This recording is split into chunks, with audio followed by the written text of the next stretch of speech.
a manly Bible study you should share with a buddy. It's Rhyme and Reason 482. There's a rhyme and reason for your life. There's a rhyme and reason. Hey there, Tony here, and I'm popping in with a quick message about a manly Bible study. And who needs a manly Bible study? Men, guys, pretty much every person who was born a male. I think that about covers it. Why do I say men need a manly Bible study? Because most men, at least most of them in typical churches in America, aren't getting that. They're not getting the manly Bible study. So you want to know a great source for a manly Bible study? My suggestion? This could be one of many, but this is the one I'm talking about today. It's Psalm 18. Now, Psalms, people typically think of them as songs, from the King David Psalms.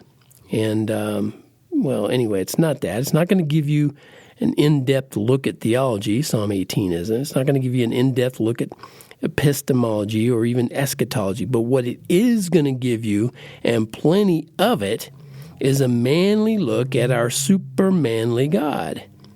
Now, before you go off the deep end, or you think I've gone there, but guess who is a man? God the Son, Jesus.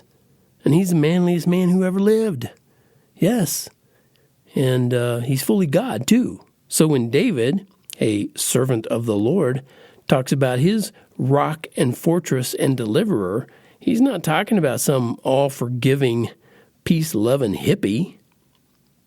Yeah, it's just, no, that's not who he's talking about. Not what you would see typically in mainstream movies and stuff like that.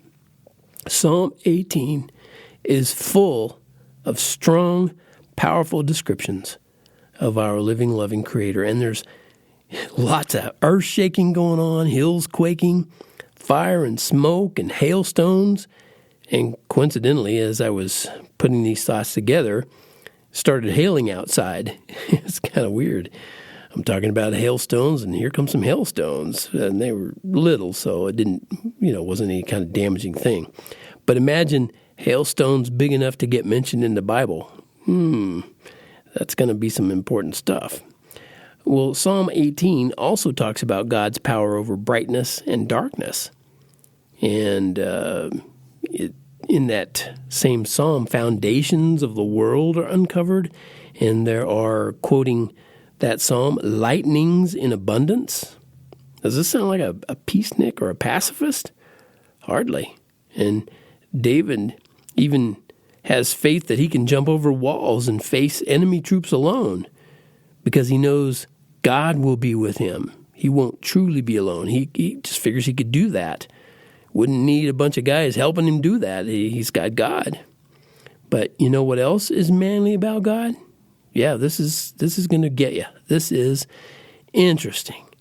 The manly part of God includes his mercy.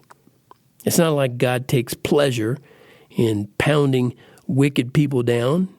He'd much rather show mercy, but he shows mercy to the merciful. And his love knows no limits for those who love him. But just know, if and when that you decide to go up against God, you'll lose. And there will be no Avengers, no Justice League superheroes, no one who's going to come and help you withstand his justice, because this isn't some fictitious Thanos we're talking about, Thanos from the Avengers movies. This is the one true living, loving creator of heaven, earth, the universe, and all of us, and that's as manly as it gets.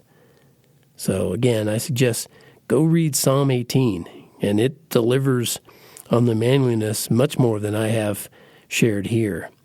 And I know that manly men love God's truthful word. It's the best news they've ever heard. So right now is the time to start, so you can be a man after God's own heart. Thank you so much for tuning in, and I hope you women aren't offended by that. I know that you're probably thinking, I'm going to get my man to read Psalm 18. Okay, Till next time, this is Tony from TonyFunderburk.com saying, don't forget, life has rhyme and reason because God made you. There's a